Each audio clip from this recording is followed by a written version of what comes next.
సింగరేణికి రావాల్సిన డబ్బుని మాత్రం 56,000 కోట్ల రూపాయలు ఇప్పటి వరకు సింగరేణికి ఇవ్వాల్సిన డబ్బుని జెన్కో ట్రాన్స్కో ఆయనే దానికి మినిస్టర్ డైరెక్టర్, ఎనర్జీ మినిస్టర్. కాబట్టి ఆయన ఆ డబ్బులు ఇవ్వకుండా సింగరేణికి నష్టం జరుగుతుంది.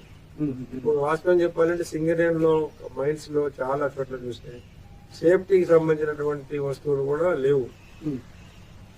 ఏంటి కారణం అని అంటే డబ్బులు లేదు కాబట్టి వాళ్ళకి. ఇప్పుడు డబ్బులు మనం బిల్లులు ఇవ్వట్లేదు కాబట్టి కాంట్రాక్టర్కి వాడు సప్లై చేయడం లేదు. ఒకవేళ ఎవడన్నా సప్లై చేస్తే ఎవడు చేస్తాడు? నాసి రకం తయారు చేసినాడు సప్లై చేస్తాడు. ఇంకో సంవత్సరానికి ఇచ్చిన పర్లేదు, 6 నెలలకి ఇచ్చిన పర్లేదు అని వాడు నాసి రకం వాడు ఇస్తాడు. మంచి స్టాండర్డ్ వస్తువు తయారు చేసిన వాడు డబ్బులు ఇచ్చి తీసుకుపోతాడు. అందుకని మనకి నాసి రకం వస్తువులే వస్తున్నాయి. కొన్ని చోట్ల అసలు కొన్ని వస్తువులు కూడా రావడం లేదు. దీనివల్ల కార్మికులకి చాలా ఇబ్బంది అవుతుంది మైన్స్ లో.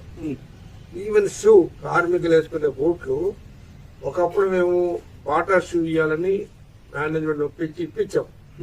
బాటా షూ ఇస్తే కనీసం 1.5 to 2 years ఉండేది.